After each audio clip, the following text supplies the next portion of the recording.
দশম শ্রেণীর আমার প্রিয় শিক্ষার্থীবৃন্দ, আশা করি তোমরা সবাই ভালো আছো। আমি Mohammad Rashed Khan Menon, associate professor of mathematics and director academics, Milestone College. আমি আজকে তোমাদের হায়ার ম্যাথমেটিক্সের স্থানাঙ্ক জ্যামিতি নিয়ে আলোচনা করব। স্থানাঙ্ক জ্যামিতি এমনই একটা চ্যাপ্টার, তুমি যখন একাদশ দ্বাদশ শ্রেণীতে পড়বে তখন পাবে গণিতের একটি বড় অংশ জুড়ে জ্যামিতি, আর সেই জ্যামিতিটা হলো স্থানাঙ্ক জ্যামিতি। এখান থেকে যদি ভালোভাবে শিখে যেতে পারো, নিয়মকানুনগুলো শিখে যেতে পারো, তাহলে এখানকার চ্যাপ্টারটি যেমন সহজ হবে, তুমি যখন একাদশ দ্বাদশ শ্রেণীতে পড়বে জ্যামিতিটা অতি সহজ হয়ে যাবে। যাওয়া যাক আজকে ক্লাসে। আমি তোমাদেরকে প্রথমে 3D 2D এসব সম্পর্কে একটু ধারণা দেব। 3D কি? তুমি যা কিছু দেখতেছ সবই 3D, অর্থাৎ যার আলাদা অস্তিত্ব আছে সেই 3D, যার ইন্ডিভিজুয়াল এক্সিস্টেন্স আছে। তাহলে এই বইটি কি? এই বইটি অবশ্যই 3D, যেহেতু তার আলাদা অস্তিত্ব আছে। যা কিছু দেখবে তুমি সবই 3D, যাকেই আলাদা করতে পারতেছো সব 3D। তাহলে 2D কি? তাহলে 2D কি? 2D হলো এই বস্তুটার সারফেস, এই বইটার সারফেসটা হলো, এই তলটা হলো 2D। কোন তলটা? যেই তলটাকে তুমি আলাদা করতে পারবে না। তুমি 3Dটা নিয়ে যাবে, সাথে 2D চলে যাবে, অর্থাৎ 2D এর কোনো আলাদা অস্তিত্ব নেই। তাহলে এই বোর্ডটা কি? তুমি যদি বোর্ড চিন্তা করো, বোর্ডের থিকনেস আছে, তাহলে বোর্ড হইল 3D, কিন্তু বোর্ডের এই যে তলটা, এই যে সারফেসটা, এইটা হইল 2D। 1D কি? মনে করো এই তলটা, এটা তো 2D। এই তলটাকে তুমি যদি একদিক থেকে কাটতে থাকো, যেখানে গিয়ে আর কাটতে পারবে না, সেটা একটা সরল রেখা, সেটা হইল 1D। অর্থাৎ যেখানে গিয়ে আর কাটা যাচ্ছে না ওইটা সরল রেখা, এবং সেটা 1D। এবার সরল রেখাটিকে তুমি একদিক থেকে কাটতে থাকো, যেখানে গিয়ে আর কাটতে পারবে না, সেটা কি? সেটা হলো একটা পয়েন্ট, একটা বিন্দু, সেটা হলো 0D, অর্থাৎ তার কোনো ডাইমেনশন নেই। আশা করি 3D 2D 1D 0D বুঝতে পেরেছ। আমরা এই সমতলের মধ্যে এক্স অক্ষ এবং ওয়াই অক্ষ কল্পনা করলাম। এই প্রতিটি জায়গার মধ্যে অসংখ্য বিন্দু আছে। একটু আগেই শিখেছ বিন্দুর দৈর্ঘ্য প্রস্থ উচ্চতা কিছু নেই, তাইলে তো বিন্দুর জন্য জায়গা প্রয়োজন নেই। তাইলে তুমি যত ছোট জায়গা চিন্তা করবে সেখানেই অসংখ্য বিন্দু। মজার ব্যাপার হলো এই যে অসংখ্য বিন্দু, প্রত্যেকটির কিন্তু আলাদা অ্যাড্রেস আছে, আলাদা পরিচয় আছে। একটা জিনিস আমরা ভাবতে পারি, এই পৃথিবীতে প্রায় 750 কোটি মানুষ। এই 750 কোটি মানুষের প্রত্যেকের আলাদা অ্যাড্রেস আছে। এখন তুমি হয়তো ভাবতে পারো যারা এক বাসায় আছে এদের তো সেম অ্যাড্রেস। নো, অ্যাড্রেস বলতে কি বোঝায়? প্রথমে নাম, পরে হয়তো ফ্ল্যাট নাম্বার, এরপর house number, road number, sector number, এইভাবে। যেহেতু প্রথমে নাম, অর্থাৎ নাম সহ অ্যাড্রেস, তাইলে ওই যে এক বাসার লোকদের অ্যাড্রেস আলাদা, কারণ একজনের নামের সাথে আরেকজনের নাম মিলবে না। এই রকম এই যে অসংখ্য বিন্দু আছে, প্রত্যেকের আলাদা অ্যাড্রেস আছে। এই অ্যাড্রেসকে গাণিতিকভাবে বলা হয় স্থানাঙ্ক। তাহলে আমরা কি বলতে পারি? প্রত্যেকটা বিন্দুর স্থানাঙ্ক আলাদা, কিন্তু বিন্দুর অ্যাড্রেসের মধ্যে এত কিছু নেই। Flat number, house number, road number, এগুলা নেই। বিন্দুর অ্যাড্রেসে দুইটা জিনিস আছে, একটা হইল ভুজ, আরেকটা হইল কোটি। এই হলো বিন্দুর অ্যাড্রেস। এই দুইটা দিয়েই আমরা একটা বিন্দু থেকে আরেকটা বিন্দুকে আলাদা করে ফেলতে পারি, বা ইংলিশে বলে অ্যাবসিসা অ্যান্ড অর্ডিনেট। এখন আমি এই বিন্দুগুলো দেখাই। মনে করো 3 2, এটা হলো একটা বিন্দুর স্থানাঙ্ক। এখন এই অর্থাৎ একটা বিন্দুর অ্যাড্রেস, এই অ্যাড্রেস দিয়ে আমরা ওই বিন্দুটিকে কিভাবে খুঁজে পাবো? এর আগে আমি বলে নিই, এই যে এক্স অক্ষ এবং ওয়াই অক্ষ পরস্পরকে ছেদ করেছে যেই বিন্দুতে, তাকে বলা হয় মূল বিন্দু। এক্স অক্ষের এই দিক হইল ধনাত্মক, এক্স অক্ষের এই দিক হইল ঋণাত্মক, ওয়াই অক্ষের এই দিক হইল ধনাত্মক, ওয়াই অক্ষের এই দিক হইল ঋণাত্মক। তাহলে 3 2, এটা হইল ভুজ, এটা হইল কোটি। এটা হইল এক্স অক্ষের দিকে আর এটা হইল ওয়াই অক্ষের দিকে। এটা হইল এক্স অক্ষের ধনাত্মক দিকে আর এটা হইল ওয়াই অক্ষের ধনাত্মক দিকে। সব হিসাব শুরু হবে এখান থেকে। তাহলে এক্স অক্ষের দিকে কত? 3, 1 2 3, আর ওয়াই অক্ষের দিকে 2, তাও পজিটিভ। তাহলে উপরের দিকে 1 2। তাহলে এই বিন্দুটার অ্যাড্রেস হলো 3 2। এই বিন্দুর একদম পাশাপাশি যেটা, সেটার অ্যাড্রেস আবার আলাদা, সেটা হয়তো 3 পয়েন্ট কিছু হবে, আবার 2 পয়েন্ট কিছু হবে। আচ্ছা, এবার বিন্দু বসানো আমরা একটু শিখি। -2 1, এই বিন্দুটা আমরা কিভাবে পাবো? তাহলে x এর মানে ভুজ হইল -2, x অক্ষের ঋণাত্মক দিকে, 1 y অক্ষের ধনাত্মক দিকে, তাহলে এই বিন্দুটা হইল -2 1। এবার দেখো 0 5, ভুজ কত 0 আর কোটি কত 5, তাহলে x অক্ষের দিকে কত 0, x অক্ষের দিকে 0, মানে এই জায়গায় মূল বিন্দুতেই রয়ে গেল। আর y অক্ষ হইল 5, y অক্ষের দিকে হইল 5, তাহলে উপরের দিকে যেহেতু ধনাত্মক 1 2 3 4 5, এটা হলো 0 5 বিন্দুটি। আবার ধরো 2 0, x অক্ষের দিকে 2, y অক্ষের দিকে 0, 1 2 যেহেতু পজিটিভ, আর y অক্ষের দিকে 0, এর মানে এই জায়গায়। এখান থেকে একটা জিনিস স্পষ্ট, সেটা হলো x অক্ষের উপরে যেসব বিন্দু, সেই বিন্দুগুলোর কোটি 0, আর y অক্ষের দিকে যেই বিন্দু, y অক্ষের উপরে যে সকল বিন্দু, সেই বিন্দুগুলোর ভুজ 0 মনে রাখবে। আর মূল বিন্দুর কোটি ভুজ দুইটি 0, মূল বিন্দুর ভুজ কোটি দুইটাই 0, এই জন্য মূল বিন্দুর স্থানাঙ্ক হলো 0 0। আমরা এখন সমতলে দুইটি বিন্দুর মধ্যে দূরত্ব শিখব। সমতলে অবস্থিত যে কোনো দুইটি বিন্দুর মধ্যে দূরত্ব নির্ণয় করা যায়, একটা সূত্র আছে, আমি সূত্রটা দেখাচ্ছি। মনে করো একটি বিন্দু স্থানাঙ্ক x1 y1, অর্থাৎ একটি বিন্দুর অ্যাড্রেস হলো x1 y1, আরেকটি বিন্দুর অ্যাড্রেস হলো অর্থাৎ স্থানাঙ্ক হলো x2 y2। এই বিন্দুটার থেকে এই বিন্দুটা, এই বিন্দুটার স্থানাঙ্ক হলো x1 y1, এই বিন্দুটার স্থানাঙ্ক হলো x2 y2। তাহলে এই দুটি বিন্দুর মধ্যবর্তী দূরত্বের সূত্র হলো, দূরত্ব নির্ণয়ের সূত্র হলো x1 minus x2 whole square, মানে ভুজ মাইনাস ভুজ হোল স্কয়ার প্লাস কোটি মাইনাস কোটি হোল স্কয়ার। এটা হলো দূরত্ব নির্ণয়ের সূত্র। আমি একটা উদাহরণ দিচ্ছি। মনে করো 5 1 একটি বিন্দু, আরেকটা 2 -1। তোমাকে যদি বলা হয়, যদি প্রশ্ন করা হয় এই দুটি বিন্দুর মধ্যবর্তী দূরত্ব কত, তাহলে কি হবে? ভুজ মাইনাস ভুজ হোল স্কয়ার, ভুজ মাইনাস ভুজ হোল স্কয়ার প্লাস কোটি মাইনাস কোটি হোল স্কয়ার, মাইনাসে মাইনাসে প্লাস হয়ে গেল, হোল রুট। এটা হলো সূত্র। তাহলে 3 স্কয়ার 2 স্কয়ার 9 প্লাস 4 13, অর্থাৎ এই দুটি বিন্দুর মধ্যবর্তী দূরত্ব হইল এটা। 11.1 ম্যাথগুলো করার জন্য তোমার যেটা লাগবে, আয়তক্ষেত্র, বর্গক্ষেত্র, রম্বস, সামান্তরিক, সমবাহু ত্রিভুজ, সমদ্বিবাহু ত্রিভুজ, এগুলো কি তোমাকে জানতে হবে। কারণ হলো দেখা যাবে একটা চতুর্ভুজে 4টি শীর্ষবিন্দু স্থানাঙ্ক দেওয়া আছে, এরকম 4টি শীর্ষবিন্দু স্থানাঙ্ক দিয়ে স্থানাঙ্ক দেওয়া থাকবে, বলবে এটি আয়ত প্রমাণ করো। এখন আয়ত কি সেটি যদি তুমি না জানো, তাহলে আয়ত প্রমাণ করবে কিভাবে? এই জিনিসগুলো আমরা এখন শিখে নেব। আয়ত কি? আয়ত হইল এমন চতুর্ভুজ, এই বাহু সমান, এই বাহু সমান এবং কোণগুলো সমকোণ, তাকে বলা হবে আয়ত। কিন্তু এই চ্যাপ্টারের একটা সীমাবদ্ধতা আছে, সেটা হইল কোণ বের করার কোনো ফর্মুলা এখানে নেই। এই জন্য আয়তের সংজ্ঞাটাকে আমরা একটু অন্যভাবে বলি। এই বাহু সমান, এই বাহু সমান এবং কর্ণ দুইটি সমান। অর্থাৎ একটা চতুর্ভুজকে যদি তোমার আয়ত প্রমাণ করতে বলে, তুমি বাহুগুলো বের করবে।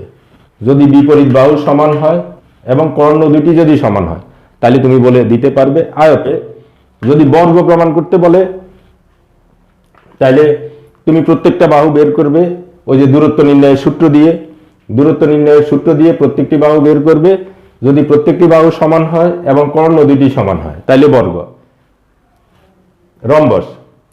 রম্বস সম্পর্কে তোমাদের একটা ভুল ধারণা আছে, ম্যাক্সিমাম শিক্ষার্থীর একটা ভুল ধারণা আছে। সেটা হলো রম্বসের সংজ্ঞা হলো প্রত্যেকটি বাহু সমান, তাইলেই রম্বস, কোণের কথা বলা যাবে না। তাইলে আমার সংজ্ঞা থেকে এখন কি মনে হচ্ছে? এটাও রম্বস, অর্থাৎ আসলে এইটাই সত্য, এই দুইটাই রম্বস, কিন্তু এইটা আবার স্পেশালি বর্গ। আমি ব্যাপারটা আরেকটু ক্লিয়ার করি। একটা চতুর্ভুজে যদি 4টি বাহু সমান হয়, কোনগুলো সম্পর্কে আমরা জানি না, আমরা বলে দিতে পারবো রম্বস। তাহলে এই দুটি রম্বস। আর বর্গক্ষেত্রের সংজ্ঞা হলো যে চতুর্ভুজের 4টি বাহু সমান এবং কোণগুলো সমকোণ, তাকে বলা হবে বর্গক্ষেত্র। তাহলে স্পেশালি এটা বর্গক্ষেত্র। এখান থেকে কি বোঝা গেল? বর্গক্ষেত্রকে রম্বস বলা যাবে, কিন্তু সকল রম্বসকে বর্গক্ষেত্র বলা যাবে না। তাহলে রম্বস প্রমাণ করতে বললে কি হবে? 4 বাহু সমান হলেই রম্বস, আর কর্ণ লাগবে না। একই রকম ভুল ধারণা আছে সামান্তরিক নিয়ে। সামান্তরিকের জাস্ট বিপরীত বাহু সমান, এই যে এখানে অসমকোণ দেখতেছ, এইগুলা থাকবে না। তাহলে সামান্তরিকের সংজ্ঞা কি? যে চতুর্ভুজের বিপরীত বাহুগুলো সমান অথবা সমান্তরাল, তাকে সামান্তরিক বলে। তাহলে আমরা 4টি বাহু বের করব, যদি দেখি বিপরীত বাহুগুলো সমান, তাহলে আমরা বলে দিতে পারবো সামান্তরিক। সামান্তরিকের এই সংজ্ঞা থেকে কি মনে হচ্ছে? এই 4টি সামান্তরিক, আসলেই এই 4টি সামান্তরিক। আয়তক্ষেত্রকে সামান্তরিক বলা যাবে, বর্গক্ষেত্রকে সামান্তরিক বলা যাবে, রম্বসকে সামান্তরিক বলা যাবে, কারণ এদের সবারই বিপরীত বাহুগুলো সমান অথবা সমান্তরাল। আবার বর্গকে আয়তক্ষেত্র বলা যাবে, কারণ বর্গের 4 বাহু সমান, এই জন্য আমরা এটাও তো বলতে পারি বিপরীত বাহুগুলো সমান এবং কোণগুলো সমকোণ। তাহলে বর্গকে আয়ত বলা যাবে, কিন্তু সকল আয়তকে বর্গ বলা যাবে না। এবার তোমাকে যদি সমবাহু ত্রিভুজ প্রমাণ করতে বলে, সমবাহু ত্রিভুজ কি এটা জানতে হবে। যে ত্রিভুজের 3 বাহু সমান, তাকে বলা হবে সমবাহু ত্রিভুজ। তাহলে আমি দূরত্ব নির্ণয়ের সূত্র দিয়ে 3 বাহু বের করব, বের করার পরে যদি দেখি 3 বাহু সমান, তাহলে বলে দিতে পারবো সমবাহু ত্রিভুজ। একটি ত্রিভুজের 3টি শীর্ষবিন্দু স্থানাঙ্ক দেওয়া আছে, যদি বলে সমদ্বিবাহু ত্রিভুজ প্রমাণ করো, তুমি এই বাহু আর এই বাহু বের করলে, করার পরে দেখছো সমান, তাইলেই সমদ্বিবাহু ত্রিভুজ, এই বাহু আর বের করা লাগবে না। কিন্তু এই দুটা বের করেছো, দেখছো অসমান, তাহলে এটা বের করতে হবে। অর্থাৎ যে কোনো দুইটি সমান হলেই সমবাহু ত্রিভুজ। এখান থেকে এইটা স্পষ্ট, সমবাহু ত্রিভুজকেও সমদ্বিবাহু ত্রিভুজ বলা যাবে। তাহলে সমবাহু ত্রিভুজকে সমদ্বিবাহু ত্রিভুজ বলা যাবে, কিন্তু সকল সমদ্বিবাহু ত্রিভুজকে সমবাহু ত্রিভুজ বলা যাবে না। এই ধারণাগুলো থাকলে দূরত্ব নির্ণয়ের সূত্র দিয়ে 11.1-এর সবগুলো ম্যাথ তোমরা করতে পারবে। বইয়ের 11.1-এর 7 নম্বর অঙ্কটি দেখাও যে 4টি বিন্দু দেওয়া আছে, এই 4টি বিন্দু একটি আয়তক্ষেত্রের শীর্ষবিন্দু, মানে এই 4টি বিন্দু একটি আয়তক্ষেত্রের শীর্ষবিন্দু। আমরা যদি বিন্দুগুলোকে স্থানাঙ্কে না দেখাই, তাইলে বোঝা যাবে না এই যে চতুর্ভুজটি, এই চতুর্ভুজটির কোনটি বাহু কোনটি কর্ণ, ওটা ক্লিয়ার হওয়া যাবে না। এই জন্য এগুলোকে আগে আমরা স্থানাঙ্কে দেখাই, চিত্রতে দেখাই। আমরা 4টি বিন্দুকে আগে চিত্রে দেখালাম, স্থানাঙ্কে দেখালাম। যেহেতু আয়তক্ষেত্র প্রমাণ করতে হবে, আমরা জানি আয়তক্ষেত্রের বিপরীত বাহুগুলো সমান এবং কর্ণ দুটি সমান, তাহলে প্রত্যেকটি বাহু বের করতে হবে এবং কর্ণ দুটি বের করতে হবে। আমরা বের করি। প্রথমেই এ বি বাহু, এ বি। এখানে একটা কথা বলে রাখি, এ বি বি এ যে কোনোটা বের করতে পারো। আনসারে কি হবে? এ বি, দূরত্ব নির্ণয়ের সূত্র মাইনাস এইটা মাইনাস এটা হোল স্কয়ার প্লাস এইটা মাইনাস এটা, কোটি মাইনাস কোটি হোল স্কয়ার। এটা হলো -10 হোল স্কয়ার মানে 100, এটা 0 ইকুয়াল 10 একক এ বি। এবার বিসি বের করি, এটা মাইনাস এটা whole square, 5 - 5 whole square, 0 - 5 whole square plus 0 - 5 whole square. আমরা ইকুয়াল দিলে এটা 0 আর এটা -5 স্কয়ার মানে 25 ইকুয়াল 5 একক। বিসি হলো 5 একক। এবার সিডি বের করি, ডিসি সিডি একই কথা, এইটা মাইনাস এটা হোল স্কয়ার, তাহলে প্লাস হয়ে যাচ্ছে হোল স্কয়ার প্লাস এইটা মাইনাস এটা হোল স্কয়ার, তাহলে 5 - 5 হোল স্কয়ার, 5 + 5 10 স্কয়ার মানে 100, এটা 0 ইকুয়াল 10 একক। সিডি বের করলাম, সিডি বের করলাম। এবার DA or AD, AD equal -5 + 5 whole square plus 0 - 5 whole square. এখানে এটা কাটা 0, 5 স্কয়ার মানে 25 ইকুয়াল 5 একক। আমরা এখান থেকে কি পেলাম? AB হলো 10, CD হলো 10, তাইলে AB আর CD সমান। আর BC হলো 5, BC হলো 5, AD হলো 5, BC আর AD সমান, অর্থাৎ বিপরীত বাহুগুলো সমান। এখন দেখি কর্ণ দুটি সমান কিনা। কর্ণ দুটি সমান কিনা, কর্ণ একটা হলো AC, তাহলে -5 - 5 whole square 0 - 5 whole square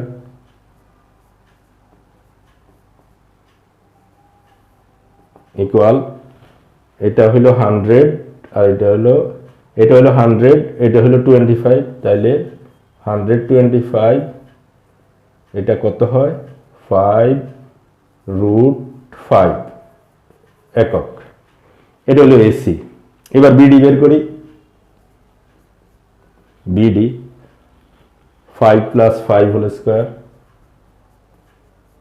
plus 0 - 5 whole square, একই জিনিস, তাহলে এটাও 5√5 একক।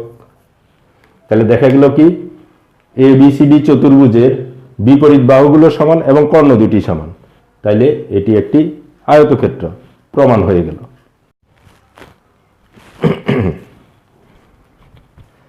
11.1-এর 10 নম্বর অঙ্কটি, PXY বিন্দু থেকে Y অক্ষের দূরত্ব এবং Q32 বিন্দুর দূরত্ব সমান, মানে এই বিন্দুটা থেকে Y অক্ষ যত দূরে Q বিন্দুটিও তত দূরে। এটাকে বেস করে এই জিনিসটা প্রমাণ করতে হবে। চিত্র আঁকার আগে বোঝা যাবে না, আমরা চিত্রটা এঁকে নিই। আমরা প্রথমে চিত্রটি বুঝে নিই। X অক্ষ, Y অক্ষ, এখানে দুইটি বিন্দু আছে, একটা হলো Q32 আর একটা হলো PXY। X এবং Y এর আমরা মান জানি না, সুতরাং এটাকে সঠিকভাবে বসানো সম্ভব নয়। কিন্তু 32 এটা ফিক্স, এই যে দেখো 1 2 3 1 2 32, কিউ বিন্দুটির স্থানাঙ্ক হলো 32, ওইটা সঠিকভাবে বসালাম। কিন্তু আমাদেরকে একটা ক্লু দেওয়া আছে, সেই ক্লুটা কি? PXY বিন্দুটা কিউ বিন্দু থেকে যত দূরে Y অক্ষ থেকে তত দূরে। আমি আবার বলি, P বিন্দুটা কিউ বিন্দু থেকে যত দূরে Y অক্ষ থেকে তত দূরে। এই জন্য মোটামুটি ধারণা করে এই জায়গায় বসালাম যে কিউ বিন্দু থেকে যত দূরে Y অক্ষ থেকে তত দূরে, এরকম। অর্থাৎ এই PQ আর এটা সমান। এখন আমরা PQ বের করব আর এই অংশটা বের করব। এখানে ধরে নিই এটা PA, অর্থাৎ PQ আর PA বের করব, তাইলেই হয়ে যাবে। আগে আমরা PQ বের করি। PQ সমান x - 3 whole square plus y - 2 whole square. দূরত্ব নির্ণয়, x square - 6x plus 9, y square - 4y plus 4, x square plus y square - 6x - 4y plus 13। এটা হলো PQ বের করলাম। এই দূরত্বটা কি হবে, মানে AP কি হবে, ওইটা আমরা এখান থেকে একটু ধারণা নিই, কিউ থেকে ধারণা নিই। দেখো তো, কিউ বিন্দু স্থানাঙ্ক হলো 3 2, ভুজ হলো 3 আর কোটি হলো 2। 3 দেখো Y অক্ষ, এটা কিন্তু Y অক্ষ, Y অক্ষ থেকে 1 2 3, Y অক্ষ থেকে 3 একক দূরে। কিউ বিন্দুটি Y অক্ষ থেকে 3 একক দূরে আর X অক্ষ থেকে 2 একক দূরে। ব্যাপারটি মনে হয় ক্লিয়ার হয়েছে। আবারও বলি, কিউ বিন্দুটি Y অক্ষ থেকে 3 একক দূরে, কিন্তু X অক্ষ থেকে 2 একক দূরে। এর মানে কি, কোন বিন্দুর ভুজ দিয়া Y অক্ষ থেকে দূরত্ব বোঝায় আর কোটি দিয়ে X অক্ষ থেকে দূরত্ব বোঝায়। তাহলে PXY বিন্দুটি, P পি এক্স ওয়াই বিন্দুটি ওয়াই অক্ষ থেকে কত দূরে, ওয়াই অক্ষ থেকে দূরত্ব হইল এইটা ভুজ। এর মানে আমরা লিখতে পারি এ পি সমান এক্স। পি বিন্দুটির দূরত্ব ওয়াই অক্ষ থেকে ভুজ, ভুজ মানে এক্স। যেমন এটা ওয়াই অক্ষ থেকে দূরত্ব হইল 3, তাহলে এটা ওয়াই অক্ষ থেকে দূরত্ব হইল এক্স।